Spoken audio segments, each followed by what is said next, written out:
Hi friends, എല്ലാവർക്കും ഫൺസോറ ചാനലിലേക്ക് ഹാർദവമായ സ്വാഗതം. അപ്പോൾ നമ്മൾ ഇന്നലെ ചെയ്ത അനാലിസിസ് ഇന്നെങ്ങനെ ടെക്നിക്കലി ശരിയായിരുന്നു നോക്കാം. അപ്പോൾ ടെക്നിക്കൽ അനാലിസിസിൽ ഇന്നലെ നമ്മൾ പറഞ്ഞിരുന്നു 24,500 മാർക്കറ്റ് ഇവിടെയാണ് സ്റ്റോപ്പ് ചെയ്തത്. 24,339 മാർക്കറ്റ് ഇന്നലെ ക്ലോസ് ആയത്. അപ്പോൾ വെനസ്ഡേ ക്ലോസിംഗ് ആയിരുന്നു. അപ്പോൾ ഞാൻ പറഞ്ഞിരുന്നു അഥവാ 24,500 ബ്രേക്ക് ഔട്ട് ആവുകയാണെങ്കിൽ മുകളിലോട്ട് ഒരു പുള്ളപ്പ് ഉണ്ടാവും എന്ന് പറഞ്ഞിരുന്നു. പക്ഷെ സംഭവിച്ചത് മാർക്കറ്റ് കറക്റ്റ് ആയിട്ട് നമ്മൾ വരച്ചിരുന്ന റെസിസ്റ്റൻസ് 1 റെസ്പെക്ട് ചെയ്തിട്ട് അതിനുശേഷം മാർക്കറ്റ് താഴത്തോട്ട് ഫോളോ ചെയ്യാണ് ചെയ്തത്. പിന്നെ പ്രത്യേകിച്ച് എടുത്ത് പറഞ്ഞു കഴിഞ്ഞാൽ കംപ്ലീറ്റ്ലി ഒരു ഫ്ലാറ്റ് ക്ലോസിംഗ് ആണ്. ഇന്നലെ എവിടെ സ്റ്റാർട്ട് ചെയ്തോ എവിടെ സ്റ്റോപ്പ് ചെയ്തോ അവിടെ നിന്ന് തന്നെ സ്റ്റാർട്ട് ചെയ്ത് അവിടെ നിന്ന് തന്നെ ഇപ്പോൾ ക്ലോസ് ചെയ്തു എന്ന് പറയാം. ജസ്റ്റ് -4 പോയിന്റ്സ് ഡൗൺ അത് നമ്മൾ കൺസിഡറേഷനിൽ എടുക്കില്ല. കംപ്ലീറ്റ്ലി ഫ്ലാറ്റ് ക്ലോസിംഗ് ആണ്. ഇപ്പോൾ പെർസെൻറ്റേജ് വൈസ് നോക്കിയാൽ 0.02% ആണ് പെർസെൻറ്റേജ് വൈസ് ഡൗൺവേർഡ് മൂവ്മെന്റ് വന്നിരിക്കുന്നത്. അപ്പൊ ഇത് വെച്ച് നമുക്ക് ബാക്കിയുള്ള അനാലിസിസിലോട്ട് കിടക്കാം. അപ്പൊ ആദ്യമേ തന്നെ നമുക്ക് ഇന്നത്തെ ക്ലോസിംഗ് മാർക്ക് ചെയ്യാം. ഇന്നത്തെ ക്ലോസിംഗ് വന്നിരിക്കുന്നത് 24,336 ആയിരുന്നു. ഇന്നലെ 339, ഇന്ന് 336, അത്രയും വ്യത്യാസം വന്നിട്ടുള്ള അതാണ് ഞാൻ ഇന്ന് ഫ്ലാറ്റ് ക്ലോസിംഗ് ആണെന്ന് പറഞ്ഞത്. ഇതാണ് ഇന്നത്തെ തേഴ്സ്ഡേ ക്ലോസിംഗ്. ബൈസെൽ വാല്യൂ വന്നിരിക്കുന്നത് നേരത്തെ പറഞ്ഞ പോലെ 24,326.65, -4 പോയിന്റ്സ് ഡൗൺ, 0.02%, വളരെ നെഗ്ലിജിബിൾ ആണ് പെർസെൻറ്റേജ് ആണ് ഡൗൺവേർഡ് മൂവ്മെന്റ് വന്നിരിക്കുന്നത്. ഇനി ഇത് വെച്ച് നോക്കുവാണെങ്കിൽ നമുക്ക് ഇപ്പൊ ഇവിടെ ഒരു ട്രെൻഡ് ലൈൻ ഉണ്ട്. ഓക്കെ, ഇങ്ങനെയാണ് നമ്മുടെ ട്രെൻഡ് ലൈൻ ഫോർമേഷൻ വന്നിരിക്കുന്നത്. ഇത് ബ്രേക്ക് ഔട്ട് ആയാലാണ് ഇനി നമ്മൾ സൂക്ഷിക്കേണ്ടത് താഴെയുള്ള ഗ്യാപ്പ് മറക്കരുത്. താഴെ ഒരു വലിയ ഗ്യാപ്പ് ഫോം ചെയ്തത് ഇപ്പോഴും ക്ലോസ് ആയിട്ടില്ല. അപ്പോൾ ഈ ഗ്യാപ്പ് എന്റെ അടുത്തോട്ട് പറയാൻ വരട്ടെ. കാര്യം ഇപ്പൊ മാർക്കറ്റ് പതിയെ റിക്കവർ ആയിക്കൊണ്ടിരിക്കണേണ്. കൂടുതൽ ഈ ട്രെൻഡ് ലൈൻ ബ്രേക്ക് ഔട്ട് ഒക്കെ നടന്നാൽ മാത്രം നമ്മൾ ഈ ഗ്യാപ്പിനെ കുറിച്ച് ഇനി ഓർത്താൽ മതി. പക്ഷെ മാർക്കറ്റ് താഴോട്ട് വരുവാണെങ്കിൽ ഈ ഗ്യാപ്പ് വളരെയധികം ശ്രദ്ധയോടെ കാണുന്നതാണ്. ഓക്കെ, പിന്നെ അതുകൂടാതെ തന്നെ എനിക്ക് എടുത്ത് പറയാനുള്ളത് ഇന്നത്തെ MRF ടയേഴ്സിന്റെ ഡിക്ലറേഷൻ ആണ്. അവര് 229 rupees ആണ് ഒരു ഷെയറിന് ഹോൾഡ് ചെയ്യുന്ന ആൾക്കാർക്ക് കൊടുക്കുന്നത്. നല്ലൊരു 2,290% of equity share face value ആണ് നമുക്ക് വന്നേക്കുന്നത്. നല്ലൊരു കാര്യമാണ്. അപ്പോൾ MRFന്റെ ഷെയർസ് ഹോൾഡ് ചെയ്യണവർക്ക് ആ ഷെയറിന്റെ എണ്ണം അനുസരിച്ച് പെർ ഷെയർ 229 rupees ഡിവിഡൻഡ് കിട്ടുന്നതായിരിക്കും ഈ ഫിനാൻഷ്യൽ ഇയർ 2026.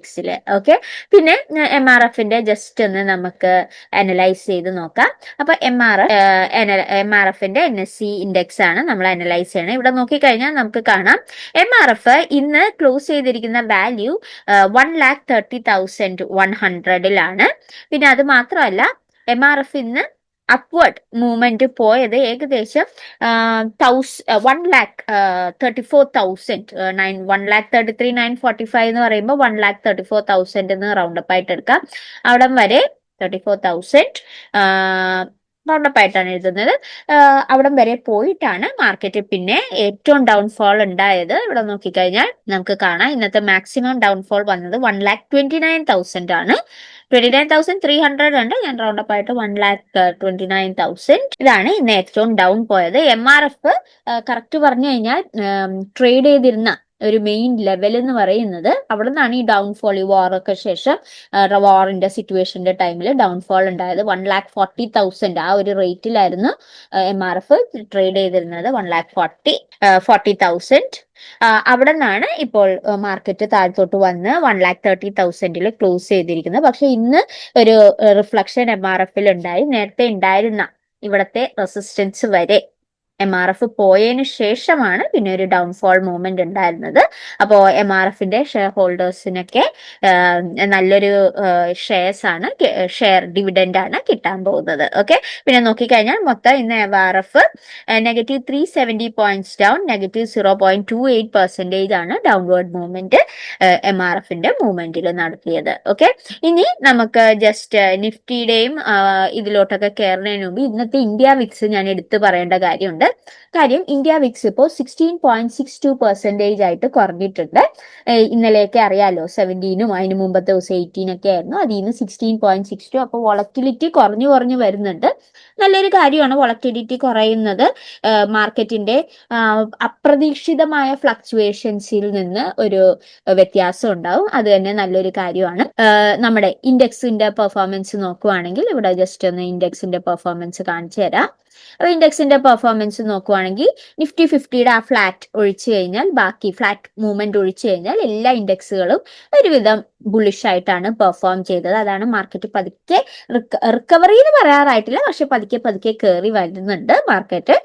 പ്രത്യേകിച്ച് മിഡ് ക്യാപ് സെക്ടേഴ്സും മൈക്രോ ക്യാപ് സെക്ടേഴ്സും സ്മോൾ ക്യാപ് സെക്ടേഴ്സും നിഫ്റ്റിയില് നല്ലോണം 1%ന്റെ മുകളിൽ പെർഫോം ചെയ്തു. ഇനി സെക്ടോറിയൽ ഇൻഡസ്ട്രീസ് നോക്കുകയാണെങ്കിൽ നിഫ്റ്റി ഓട്ടോയും നിഫ്റ്റി മിഡ് സ്മോൾ ഫിനാൻഷ്യൽ സർവീസസും നല്ലൊരു പെർഫോമൻസ്, ഒരെണ്ണം നിഫ്റ്റി, അതായത് Nifty mid small financial services 1.63%ന്റെ അടുത്താണ് പെർഫോം ചെയ്തത്. നിഫ്റ്റി ഓട്ടോ നല്ലോണം പെർഫോം ചെയ്തു, ഏകദേശം 2%ന്റെ അടുത്താണ് പെർഫോം ചെയ്തത്. ബാക്കിയെല്ലാം ഒരു ഫ്ലാറ്റ് മൂവ്മെന്റ് ആയിരുന്നു എന്ന് പറയാം. ബുള്ളിഷ് ആണെങ്കിലും ബെയറിഷ് ആണെങ്കിലും അത്ര വലിയ ഒരു ഡിഫറൻസ് പറയാനില്ല. 0.29, ഇവിടെ നിഫ്റ്റി PSU ബാങ്ക് ആണെങ്കിൽ 0.49, അങ്ങനെ ഒരു ഫ്ലാറ്റ് മൂവ്മെന്റ് ആയിരുന്നു എന്ന് പറയാം. പിന്നെ നമ്മുടെ ടോപ്പ് ഗെയിനേഴ്സ് ലൂസേഴ്സും ലിസ്റ്റ് നോക്കിക്കഴിഞ്ഞാൽ ടോപ്പ് ഗെയിനർ HDFC ലൈഫ് തന്നെയാണ്. അതിന്റെ തൊട്ടുപുറകെ Bajaj Auto, M&M, Grasim, NTPC, Apollo Hospital, Hindalco എന്നിവയൊക്കെ വന്നിട്ടുണ്ട്. ലൂസേഴ്സ് ലിസ്റ്റിൽ ഏറ്റവും വലിയ ലൂസറായിട്ട് വന്നത് ഹിന്ദുസ്ഥാൻ ലിവർ ആണ്. അതിന്റെ തൊട്ടുപുറകെ TCS, ടൈറ്റൻ, ടെക്കം, ITC, സൺഫാർമ, അങ്ങനെ. പിന്നെ നമ്മുടെ നിഫ്റ്റിയിൽ നോക്കുവാണെങ്കിൽ ബാങ്ക് നിഫ്റ്റിയിൽ ഏറ്റവും വലിയ ലൂസറായിട്ട് ഇന്ന് പെർഫോം ചെയ്തത് കാനറ ബാങ്ക് ആണ്. ഏറ്റവും കുറവ് ലൂസേഴ്സിൽ കുറവ് ലിസ്റ്റിൽ വന്നേക്കുന്നത് ICICI. അതിന്റെ നടുക്കായിട്ട് PNB, union bank, SBI, bank of Baroda, HDFC bank ഒക്കെയാണ്. ഗെയിനേഴ്സ് ലിസ്റ്റിൽ ഇന്ന് ഏറ്റവും ടോപ്പ് ആയിട്ട് പെർഫോം ചെയ്തത് IDFC ഫസ്റ്റ് ബാങ്ക് ആണ്. അതിന്റെ തൊട്ടുപുറകെ Yes Bank, AU Bank, Federal Bank, Kotak Bank, Indus Bank, Axis Bank, ഇവയൊക്കെയാണ് നല്ലോണം പെർഫോം ചെയ്തത്. ഇനി നമുക്ക് നമ്മുടെ നിഫ്റ്റി അനാലിസിസിലോട്ട് കടക്കാം. ഞാൻ നിഫ്റ്റി ഒന്ന് എടുത്തോട്ടെ. അപ്പൊ നിഫ്റ്റി ഞാൻ ഓൾറെഡി പറഞ്ഞു, ഒരു ട്രെൻഡ് ലൈൻ ഉണ്ട്. ഈ ഒരു ട്രെൻഡ് ലൈൻ താഴത്തോട്ട് ബ്രേക്ക് ഔട്ട് ആയാലാണ് നമുക്ക് ഇനി ഗ്യാപ്പിനെ കുറിച്ച് കൂടുതൽ ശ്രദ്ധിക്കാനുള്ളത്. പിന്നെ ഇതൊക്കെയാണ് നമ്മുടെ മെയിൻ സപ്പോർട്ട്സ് ആയിട്ട് വരുന്നത്. അതുകൊണ്ട് തന്നെ നമുക്ക് ഇനി നോക്കാനുള്ള ഇമ്പോർട്ടന്റ് ആയിട്ടുള്ള intraday support level, first support level നോക്കാനുള്ളത് 24,200 ആണ്. ഞാൻ കുറച്ചും കൂടി താഴത്തോട്ട് വെച്ചോട്ടെ. നമുക്ക് നാളെ നോക്കാനുള്ള important intraday support level 24,200, intraday support 1. പിന്നെ അത് കഴിഞ്ഞാൽ അത് ബ്രേക്ക് ഔട്ട് ആവുകയാണെങ്കിൽ അത് കഴിഞ്ഞാൽ വരുന്ന പിന്നത്തെ സപ്പോർട്ട് ലെവൽ എന്ന് പറയുന്നത് 24,000 തന്നെയാണ്. ഞാനിവിടെ മാർക്ക് ചെയ്യാൻ 24,000. ഇത് വെറുതെ അനാലിസിസ്, വെറുതെ പ്രെഡിക്റ്റ് ചെയ്യുന്ന അല്ലാട്ടോ, കറക്റ്റ് ആയിട്ട് ടെക്നിക്കൽസ് ചെയ്ത് ആവറേജ് വാല്യൂ ഒക്കെ കാൽക്കുലേറ്റ് ചെയ്താണ് ഈ ലെവൽസ് ഒക്കെ പറയുന്നത്. അപ്പൊ നിങ്ങൾക്കൊക്കെ ഇതുപോലെ തന്നെ കറക്റ്റ് ആയിട്ട് അനാലിസിസ് ചെയ്യാൻ പഠിക്കണമെങ്കിൽ നമുക്ക് കോഴ്സ് ഉണ്ട്. കോഴ്സിനായിട്ട് നിങ്ങൾക്ക് കോൺടാക്ട് ചെയ്യാവുന്നതാണ്. അതുവഴി നിങ്ങൾക്ക് കോഴ്സ് ഞാൻ ചെയ്യുന്ന പോലെ പഠിച്ചെടുക്കാൻ പറ്റുന്നതായിരിക്കും. ടെക്നിക്കൽ അനാലിസിസ് വഴി സപ്പോർട്ട് റെസിസ്റ്റൻസ് മാർക്ക് ചെയ്യാനും ബാക്കി ഡീറ്റെയിൽഡ് ആയിട്ടുള്ള കാര്യങ്ങളൊക്കെ ഇൻ ഡെപ്ത് ആയിട്ട് ബേസിക് മുതൽ അഡ്വാൻസ് വരെ പഠിപ്പിച്ചു തരുന്നതായിരിക്കും. ഓക്കെ, അപ്പൊ ബാക്ക് ടു ദ ടോപ്പിക്. നമ്മൾ ഇവിടെ നോക്കി കഴിഞ്ഞു കഴിഞ്ഞാൽ ഇവിടെ ഇനി നമുക്ക് നോക്കാനുള്ള റെസിസ്റ്റൻസ് ലെവൽ എന്ന് പറയുന്നത് ഈ ഒരു സോൺ ആയിട്ടാണ് കാണേണ്ടത്. ഓക്കെ, ഈ ഒരു സോൺ, കാര്യം ഒന്ന് നമ്മുടെ ടോപ്പ് മോസ്റ്റ് പൊസിഷൻ ആണ്. ഓക്കെ, ഈ ടോപ്പ് മോസ്റ്റ് പൊസിഷൻ എടുത്ത് കാണണം. കാര്യം എന്താന്ന് വെച്ചാൽ മാർക്കറ്റ് ഇവിടെ വരെ വന്നിച്ചും പിന്നെ താഴ്ത്തോട്ട് പോകാൻ ധാരാളം ആ ഒരു റെസിസ്റ്റൻസ് റെസ്പെക്ട് ചെയ്ത് താഴ്ത്തോട്ട് പോരാൻ ധാരാളം ചാൻസ് ഉണ്ട്. അതുകൊണ്ട് തന്നെ ഈ ഒരു സോൺ, അതായത് ഈ ഒരു സോൺ എന്ന് പറയുന്ന വാല്യൂ എന്ന് പറയുന്നത് 24,500 മുതൽ 24,600 വരെ, 24,500 മുതൽ 24,600 വരെ ഒരു important intraday resistance level zone ആയിട്ട് കാണണം. ഇതിനകത്ത് 24,500 ആയിരിക്കും നമ്മുടെ ഫസ്റ്റ് കടമ്പ നോക്കേണ്ടത്. അതിനുശേഷം മാക്സിമം 24,600 വരെ പോകും. ചാൻസസ് ഓഫ് റീട്രേസിംഗ് ആണ് കൂടുതലുള്ളത് ഈ 24,600 കഴിഞ്ഞ്. പക്ഷേ ബുള്ളിഷ് ആയിട്ട് പോവുകയാണെങ്കിൽ ഇവിടെ ഒരു ഫേക്ക് ബ്രേക്ക് ഔട്ട് ഉണ്ടാകാൻ ചാൻസ് ഉണ്ട്. അപ്പോൾ അങ്ങനെ ഒരു ഫേക്ക് ബ്രേക്ക് ഔട്ട് അല്ലാന്ന് ഉറപ്പുവരുത്താൻ, ഒന്നും കൂടി റിപ്പീറ്റ് ചെയ്യുന്നു, ഫേക്ക് ബ്രേക്ക് ഔട്ട് അല്ലാന്ന് ഉറപ്പുവരുത്താൻ 1 hour ടൈം ഫ്രെയിമിൽ 1 hour ക്യാൻഡിൽ കൺഫർമേഷൻ എടുക്കുക. ഈ 1 hour ടൈം ഫ്രെയിമിൽ 1 hour ക്യാൻഡിൽ കൺഫർമേഷൻ എടുക്കുമ്പോൾ മാർക്കറ്റ് ഇവിടെ നിന്ന് അപ്വേർഡ് മൂവ്മെന്റ്, നല്ലൊരു ക്യാൻഡിൽ, നല്ലൊരു മർബോസു, നല്ലൊരു ഹാമർ, അല്ലെങ്കിൽ ഒരു ബുള്ളിഷ് എൻഗൾഫിങ്, അല്ലെങ്കിൽ നല്ലൊരു ബോഡിയുള്ള ഇതുപോലത്തെ, അതായത് ഞാനൊരു എക്സാമ്പിൾ കാണിച്ചാൽ ഇതുപോലെ നല്ലൊരു ബോഡിയുള്ള ക്യാൻഡിലൊക്കെ 1 അവറിൽ ഫോം ചെയ്യണമെങ്കിൽ ധൈര്യമായിട്ട് മുകളിലോട്ട് ഒരുപാട് മുകളിലോട്ട് എടുക്കരുത്, ഒരു 50 to 60 പോയിന്റ്സ് ട്രേഡ് മുകളിലോട്ട് എടുക്കാം. അല്ലെങ്കിൽ സംഭവിക്കാൻ പോകുന്ന ഇവിടെ ഫേക്ക് ബ്രേക്ക്ഔട്ട് ഉണ്ടാകാൻ ധാരാളം ചാൻസ് ഉണ്ട്. അത് കണ്ട് കൺഫർമേഷൻ ഇല്ലാതെ മുകളിലോട്ട് ട്രേഡ് എടുക്കരുത്. നിങ്ങൾ സൂക്ഷിച്ചു വേണം ട്രേഡ് എടുക്കാൻ. ഇവിടെ നിന്ന് റീട്രേസ് ചെയ്യാൻ ചാൻസ് ഉണ്ട്. അതുകൊണ്ടാണ് ഞാൻ എടുത്തു പറഞ്ഞത്. അതുപോലെ തന്നെ താഴത്തോട്ടാണെങ്കിലും 1 അവർ ബെയറിഷ് ക്യാൻഡിൽ കൺഫർമേഷൻ എടുക്കുക. താഴത്തോട്ടുള്ളത് ഇവിടെയുള്ള അത്രയും റിസ്ക് ഇല്ല, പക്ഷെ താഴത്തോട്ട് കുറച്ചും കൂടി സൂക്ഷിച്ചെടുക്കുന്നതായിരിക്കും നല്ലത്. ഇത് ബ്രേക്ക് ഔട്ട് ആയി കഴിഞ്ഞാൽ പിന്നെ നോക്കേണ്ട സപ്പോർട്ട് ലെവൽ എന്ന് പറയുന്നത് 24,000 ആണ്. ഇൻട്രാഡേയിൽ ഇത്രയൊക്കെ ഒരു നിഫ്റ്റിയിലുള്ള ഒരു മൂവ്മെന്റിന്റെ ആവറേജ് മൂവ്മെന്റ് വരാൻ ചാൻസ് ഉള്ളൂ. ഓക്കെ, അപ്പോൾ നമുക്കിനി ബാങ്ക് നിഫ്റ്റിയുടെ അനാലിസിസിലോട്ട് കടക്കാം. അപ്പോൾ ബാങ്ക് നിഫ്റ്റി നമുക്കറിയാം ഇന്നലെ നല്ലൊരു ബുള്ളിഷ് ക്യാൻഡിൽ വന്നിട്ടുണ്ടായിരുന്നു. അതിനുശേഷം ഞാൻ എടുത്തു പറഞ്ഞിരുന്ന ഒരു കാര്യമാണ്, ഇവിടെ ഡബ്ല്യു പാറ്റേണിന്റെ സ്റ്റാർട്ടിംഗ് ലെവലാണ് മാക്സിമം അവിടം വരെ പോയിട്ട് പിന്നെ ഒരു ബുള്ളിഷ് ക്യാൻഡിൽ കൺഫർമേഷൻ, ഇതുപോലെ ഒരു ബുള്ളിഷ് ക്യാൻഡിൽ കൺഫർമേഷൻ കിട്ടിയില്ലെങ്കിൽ അതിന്റെ അർത്ഥം എന്താണെന്ന് വെച്ചാൽ മാർക്കറ്റ് അവിടെ നിന്ന് സൈഡ് വേസ് ചെയ്യുമെന്ന് പറഞ്ഞിരുന്നു. അതുപോലെ തന്നെ ഇവിടെ നോക്കിക്കഴിഞ്ഞാൽ മാർക്കറ്റ് നമ്മുടെ ഡബ്ല്യു പാറ്റേൺ നല്ലോണം ആക്ടിവേറ്റ് ആയി. അത് ഇന്നലെയാണ് ആക്ടിവേറ്റ് ആയ നല്ല ബുള്ളിഷ് ആയിട്ട് ഡബ്ല്യു പാറ്റേൺ ലെവല് നോക്കിക്കഴിഞ്ഞാൽ മനസ്സിലാവും. ആക്ടിവേറ്റ് ആയതിനു ശേഷമാണ് പിന്നെ ഈ ഒരു ലെവലിൽ ഇപ്പൊ ക്ലോസ് ചെയ്തിരിക്കുന്ന ഈ ഒരു ലെവലിൽ വന്ന് സൈഡ് വേസ് മൂവ്മെന്റ് നടത്തിയത്. അങ്ങനെയാണ് മാർക്കറ്റ് ഇപ്പോൾ 56,093.90 പോയിന്റ്സ് വന്ന് ക്ലോസ് ചെയ്തിരിക്കുന്നത്. അപ്പൊ ഇത് വെച്ച് നമുക്ക് ബാക്കിയുള്ള അനാലിസിസ് ചെയ്യാം. അപ്പൊ നമ്മൾ ചെയ്ത ടെക്നിക്കൽസ് കറക്റ്റ് ആയി. അപ്പോൾ ആദ്യമേ തന്നെ ക്ലോസിംഗ് മാർക്ക് ചെയ്തോട്ടെ. ഇന്ന് ക്ലോസ് ചെയ്ത വാല്യൂ എന്ന് പറയുന്നത് 56,093 ആണ്. ഇന്നത്തെ തേഴ്സ്ഡേ ക്ലോസിംഗ് വന്നിരിക്കുന്നത്. ബൈസെൽ വാല്യൂ വന്നിരിക്കുന്നത് 56,047.40 plus 66.35 points up, 0.12% up movement. Percentage wise നോക്കിയാൽ നോർമലി ഉള്ള ആവറേജ് മൂവ്മെന്റ് മൂവ് ചെയ്തിട്ടില്ല. കാര്യം ബാങ്ക് നിഫ്റ്റിയുടെ ആവറേജ് മൂവ്മെന്റ് 150 to 300 പോയിന്റ്സ് ആണ്. അത് വെച്ച് നോക്കുമ്പോൾ ആവറേജ് മൂവ്മെന്റ് ഉള്ള 150 പോയിന്റ്സ് മൂവ് ചെയ്തിട്ടില്ല. കൂടുതൽ സൈഡ് വേസ് മൂവ്മെന്റ് ആണ് നടത്തിയത്. നിഫ്റ്റി പോലെ തന്നെ ഇന്ന് മിക്ക ഇൻഡെക്സുകളും സൈഡ് വേസ് മൂവ്മെന്റ് ആണ് നടത്തിയത്. അതാണ് ഞാൻ ആദ്യമേ തന്നെ വീഡിയോ തുടങ്ങിയപ്പോൾ ഇൻഡെക്സുകളുടെ പെർഫോമൻസ് എല്ലാം സൈഡ് വേസ് ആണെന്ന് പറഞ്ഞത്. അതുകൊണ്ട് തന്നെ ബുള്ളിഷ് ആയിട്ട് മൂവ് ചെയ്താലും നമുക്ക് ഇതൊരു കംപ്ലീറ്റ് സൈഡ് വേസ് മൂവ്മെന്റേ എടുക്കാൻ പറ്റുള്ളൂ. പക്ഷെ ആ ഡബ്ല്യു പാറ്റേൺ ആ ലെവല് മാർക്കറ്റ് റെസ്പെക്ട് ചെയ്ത് ഇവിടെ നോക്കിക്കഴിഞ്ഞാൽ നിങ്ങൾക്ക് കാണാം ഈ ഡബ്ല്യു പാറ്റേൺ എന്ന ലെവല് മാർക്കറ്റ് റെസ്പെക്ട് ചെയ്ത് ഫുള്ളി ആ ഒരു ഡബ്ല്യു പാറ്റേണിന്റെ ലെവല്, ഡബ്ല്യു പാറ്റേണിന്റെ ആക്ടിവേഷൻ ക്ലോസ് ആയിട്ടുണ്ട്. ഓക്കെ, അത് വളരെയധികം ശ്രദ്ധിക്കേണ്ട കാര്യമാണ്. അപ്പൊ ഇത് വെച്ചാണ് നമുക്ക് ബാക്കിയുള്ള അനാലിസിസ് ചെയ്യാനുള്ള അതിലോട്ട് കടക്കാം. പിന്നെ ബാങ്ക് നിഫ്റ്റിയിൽ എടുത്ത് കാണിക്കേണ്ട ഒരു കാര്യം ബാങ്ക് നിഫ്റ്റിയുടെ പാറ്റേൺ ആണ്. അത് 15 മിനിറ്റ്സിൽ എടുക്കാൻ നേരത്ത് കുറച്ചും കൂടി ക്ലിയർ ആയിട്ട് കാണാൻ പറ്റും. ഞാനൊന്ന് റീസെറ്റ് ചെയ്തോട്ടെ. 15 മിനിറ്റ്സിൽ എടുക്കാൻ നേരത്ത് നമുക്ക് കാണുന്നത് നല്ലൊരു inverted head and shoulder pattern നമ്മുടെ ബാങ്ക് നിഫ്റ്റിയിൽ ഫോം ചെയ്തിട്ടുണ്ട്. ഞാനിവിടെ വരച്ച് കാണിച്ചു തരാം. കണ്ടോ, ഈ inverted head and shoulder pattern ആണ് ഇപ്പോൾ നല്ലോണം ഫോം ചെയ്തിരിക്കുന്നത്. അത് മാത്രമല്ല ഈ inverted head and shoulder pattern ആയിക്കോട്ടെ, ഞാൻ നേരത്തെ പറഞ്ഞ ഡബ്ല്യു പാറ്റേൺ ആയിക്കോട്ടെ, ഇത് ഇന്നലെ നല്ലോണം ബ്രേക്ക് ഔട്ട് ചെയ്താണ് മാർക്കറ്റ് മൂവ് ചെയ്തത്. ഇന്ന് സൈഡ് വേസ് ആണെങ്കിലും ബാങ്ക് നിഫ്റ്റി നല്ലൊരു പെർഫോമൻസ് ആണ് ഇന്നലെയും ഇന്നുമായിട്ട് പെർഫോം ചെയ്തത്.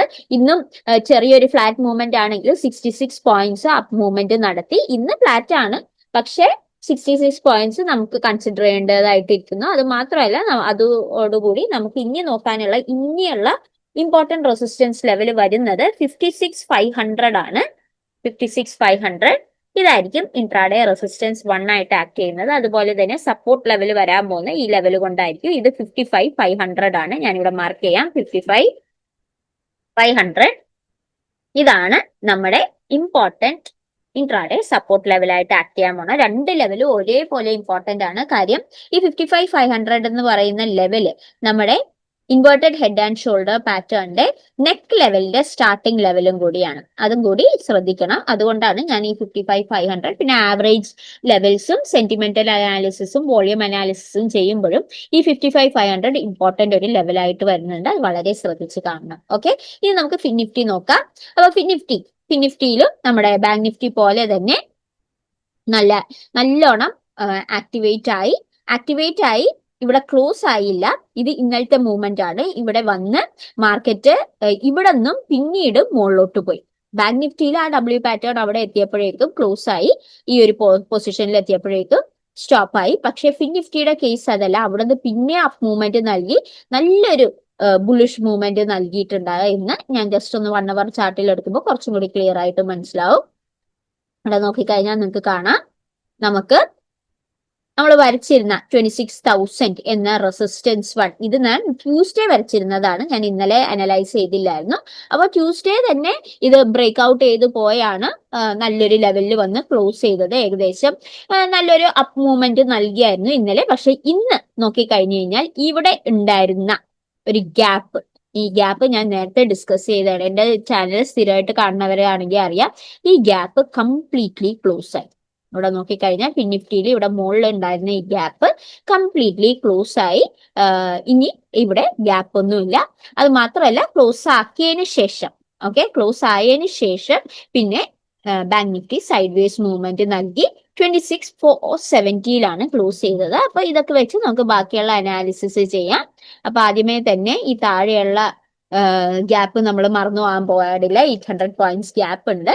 അപ്പോൾ അതും കൂടി ഞാൻ ഇവിടെ മാർക്ക് ചെയ്തിട്ട് അനാലിസിസിലോട്ട് കിടക്കാം. അപ്പോൾ 800 പോയിന്റ്സ് ഗ്യാപ്പ് ഞാൻ ഇവിടെ തന്നെ വെക്കുവാണ്. കാര്യം മാർക്കറ്റ് താഴ്ത്തോട്ട് പോകുമ്പോൾ അത് വിട്ടുപോകാൻ പാടില്ല. പക്ഷെ ഇപ്പൊ അത്ര കോൺസെൻട്രേഷനിൽ 800 പോയിന്റ്സ് ഗ്യാപ്പ് എടുക്കേണ്ട. കാര്യം മാർക്കറ്റ് ഇപ്പൊ നല്ല അപ്പ് ലെവലിലാണ് നിൽക്കുന്നത്. അത് അത്ര പെട്ടെന്ന് ഫോളോ ചെയ്ത് 800 പോയിന്റ്സ് ഗ്യാപ്പ് ഫില്ല് ചെയ്യാൻ പോണില്ല, അതൊരു കാര്യം. പിന്നെ ഇന്നത്തെ ക്ലോസിംഗ് വന്നത് 26,470 ആണ് ഇന്നത്തെ തേഴ്സ്ഡേ ക്ലോസിംഗ് വന്നത്. ബൈസെൽ വാല്യൂ വന്നത് 26,449.50 plus 56 points sideways movement ആണ്, എന്നാലും പ്ലസ് മൂവ്മെന്റ് ആണ്. ഇന്നലെ അത്രയും അപ്പ് മൂവ്മെന്റ് നൽകിയിട്ടുണ്ടായിരുന്നു. പ്ലസ് 0.22% അപ്പ് മൂവ്മെന്റ് നൽകിയിട്ടുണ്ട്. ഇതോടുകൂടി വീക്ക്ലി പെർഫോമൻസ് 2.85% ആയിട്ടുണ്ട്. മന്ത്ലി പെർഫോമൻസും 8.15% ആയിട്ട് കൂടിയിട്ടുണ്ട്. അത് നല്ലൊരു കാര്യമാണ്. പിന്നെ ഇതിന്റെയൊക്കെ വീക്ക്ലി അനാലിസിസ് ഞാൻ ഓൾറെഡി തന്നെ ഞാൻ ഫ്രൈഡേ ചെയ്തിട്ടിട്ടുണ്ടായിരുന്നു. അപ്പൊ താല്പര്യമുള്ളവർക്ക് ഇതിന്റെ ഒന്ന് റെഫറൻസ് നോക്കണമെങ്കിൽ എന്റെ ഫ്രൈഡേ വീഡിയോ കണ്ടാൽ മതി. അതിനകത്ത് ഞാൻ വീക്ക്ലി അനാലിസിസ് ഇൻഡെപ്ത് ആയിട്ട് കൊടുത്തിട്ടുണ്ട്. അത് മാത്രമല്ല, ഇനിയുള്ള വീഡിയോസ് നോക്കുമ്പോഴും തലേ ദിവസത്തെ വീഡിയോ കാണുന്നവരാണെങ്കിൽ മനസ്സിലാവും ഞാൻ എങ്ങനെയാണ് കറക്റ്റ് ആയിട്ട് അനലൈസ് ചെയ്യണമെന്ന്. ഓക്കെ, അപ്പോ ബാക്ക് ടു ദ ടോപ്പിക്. ഞാൻ ഇനിയിപ്പോൾ നമ്മുടെ ഇതിന്റെ ലെവൽസ് മാർക്ക് ചെയ്യാം. അപ്പോൾ ഇമ്പോർട്ടന്റ് ലെവൽ ഓഫ് റെസിസ്റ്റൻസ് നോക്കേണ്ടത് 26,733. നമുക്ക് റൗണ്ട് അപ്പ് ആയിട്ട് 26,700 ആയിട്ട് എടുക്കാം. ഞാനിവിടെ മാർക്ക് ചെയ്യുന്നുണ്ട് 26,700. ഇതായിരിക്കും ഇൻട്രാഡേ റെസിസ്റ്റൻസ് 1. ഇത് ബ്രേക്ക് ഔട്ട് ആവുന്നുണ്ടോ എന്ന് നോക്കണം. അതുപോലെ തന്നെ നമുക്ക് നോക്കാനുള്ള ഇമ്പോർട്ടന്റ് സപ്പോർട്ട് ലെവൽ വരുന്നത് ഇതാണ്. ഇത് ഇമ്പോർട്ടന്റ് സപ്പോർട്ട് ലെവൽ ആകാൻ വേറൊരു കാര്യം കൂടി ഉണ്ട്. ഇത് മാർക്കറ്റ് പലതവണ റെസ്പെക്ട് ചെയ്തിട്ടുള്ള ലെവലാണ്. ഇവിടെ നോക്കിക്കഴിഞ്ഞാൽ മനസ്സിലാവും, ഇവിടെ സൈഡ് വേസ് മൂവ്മെന്റ് ഒക്കെ നടന്നിട്ടുണ്ട്. അപ്പൊ അത് വെച്ചാണ് ഞാൻ പറയുന്നത്. അതുകൊണ്ട് തന്നെ 26,200 നമ്മുടെ ഇമ്പോർട്ടന്റ് ഇൻട്രാഡേ സപ്പോർട്ട് ലെവലായിട്ട് ആക്ട് ചെയ്യും. ഓക്കെ, അപ്പൊ ഇതൊക്കെയാണ് നമ്മുടെ നിഫ്റ്റി 50, ബാങ്ക് നിഫ്റ്റി, ഫിൻ നിഫ്റ്റിയുടെ ഇമ്പോർട്ടന്റ് ലെവൽസ്. എന്തെങ്കിലും സംശയം ഉണ്ടെങ്കിൽ കമന്റ് സെക്ഷനിൽ ചോദിക്കാൻ മടിക്കണ്ട. എപ്പോഴും എനിക്ക് ഡൗട്ട്സ് ക്ലിയർ ചെയ്യാൻ സന്തോഷമുള്ള, അതുപോലെ തന്നെ എന്നെ പോലെ അനലൈസ് ചെയ്യാൻ പഠിക്കണമെങ്കിൽ നിങ്ങൾക്ക് എന്റെ കോഴ്സിൽ വന്ന് ജോയിൻ ചെയ്യാം. കോഴ്സിൽ ജോയിൻ ചെയ്യാനുള്ള നമ്പർ 918870135772 ആണ്. ഈ നമ്പറിൽ എന്നെ കോൺടാക്ട് ചെയ്ത് നിങ്ങൾക്ക് കോഴ്സിനെ കുറിച്ചുള്ള ഡീറ്റെയിൽസ് അറിയാവുന്നതാണ്. എന്നിട്ട് ബേസിക് മുതൽ അഡ്വാൻസ് വരെയുള്ള കോഴ്സിൽ പങ്കെടുത്ത് റെക്കോർഡഡും ഉണ്ട്, ലൈവ് ക്ലാസ് ഉണ്ട്, ഓഫ്ലൈനും ഉണ്ട്, ഓൺലൈനും ഉണ്ട്. നിങ്ങൾക്ക് സൗകര്യം പോലെയുള്ള കോഴ്സ് തെരഞ്ഞെടുത്ത് നിങ്ങൾക്ക് ബേസിക് മുതൽ പ്രോ ലെവൽ വരെ കോഴ്സ് ടെക്നിക്കൽ അനാലിസിസ് രീതിയിൽ എങ്ങനെ മാർക്കറ്റ് അനലൈസ് ചെയ്യണമെന്ന് പഠിക്കാവുന്നതാണ്. അത് മാത്രമല്ല, സ്പെഷ്യൽ ആയിട്ട് ലോസ് റിക്കവർ ചെയ്യേണ്ടത് എങ്ങനെയാണ് കറക്റ്റ് ആയിട്ട് ടാർഗറ്റ് വെക്കേണ്ടത്, എങ്ങനെയാണ് കറക്റ്റ് ആയിട്ട് സ്റ്റോപ്പ് ലോസ് വെക്കേണ്ടത്, ഇതെല്ലാം നമ്മൾ കോഴ്സിൽ കവർ ചെയ്യുന്നുണ്ട്. അപ്പൊ താല്പര്യമുള്ളവർക്ക് ഈ നമ്പറിൽ വിളിച്ച് കോഴ്സിൽ ജോയിൻ ചെയ്യാവുന്നതാണ്. ഞാൻ അപ്പോൾ ഒരു സെബി രജിസ്റ്റേർഡ് ഓഫീസർ അല്ല, അതുകൊണ്ട് ഞാൻ ചെയ്യുന്ന അനാലിസിസ് എന്റെ എക്സ്പീരിയൻസും ടെക്നിക്കൽ അനാലിസിസ് തിയറിയും പ്ലസ് മാർക്കറ്റ് ന്യൂസ് അപ്ഡേറ്റ്സും കമ്പൈൻ ചെയ്ത് പറയുന്ന അനാലിസിസ് ആണ്. അത് 100% കറക്റ്റ് ആണോ എന്നില്ല, എനിക്കും തെറ്റുപറ്റാം. പിന്നെ ഞാൻ ഒരു സ്റ്റോക്കോ കമ്പനിയോ ഒരു സ്റ്റോക്ക് ബ്രോക്കറെയോ പ്രൊമോട്ട് ചെയ്യുന്നില്ല. ഈ വീഡിയോ കംപ്ലീറ്റ്ലി എഡ്യൂക്കേഷണൽ പേർപ്പസ് ആണ്. ഇതിനകത്ത് എന്റെ ചാനലിൽ ഞാൻ മെയിൻ ആയിട്ട് കോൺസെൻട്രേറ്റ് ചെയ്യുന്നത് ടെക്നിക്കൽ അനാലിസിസ് വഴി ഏത് മെയിൻ ആയിട്ടുള്ള indexes like Nifty 50, fin Nifty, bank Nifty എങ്ങനെ നമുക്ക് അനാലിസിസ് ചെയ്യാം എന്ന് വരച്ച് അനലൈസ് ചെയ്ത് പഠിപ്പിക്കുന്ന ചാനലാണ്. പ്രത്യേകിച്ച് എന്തെങ്കിലും ഒരു സ്റ്റോക്ക് വാങ്ങിച്ച് ഇൻവെസ്റ്റ് ചെയ്യണമെങ്കിൽ നിങ്ങളുടെ സെബി രജിസ്റ്റേർഡ് ഓഫീസറോടോ അല്ലെങ്കിൽ ഫിനാൻഷ്യൽ അഡ്വൈസറോട് ചോദിച്ചിട്ട് മാത്രം ഇൻവെസ്റ്റ് ചെയ്യുക. ഇന്നത്തെ വീഡിയോത്തേക്ക് ഇത്രയേ ഉള്ളൂ. അപ്പൊ താങ്ക് യു, ബൈ. നാളെ 9 മണിക്കും 10:30ക്കും ഇടയിൽ പുതിയ വീഡിയോ ആയിട്ട് വരുന്നതായിരിക്കും. അതുവരേക്കും ഫണ്ട്സ് ഒറയിൽ നിന്ന് വിടാം. Thank you, bye. Have a nice day.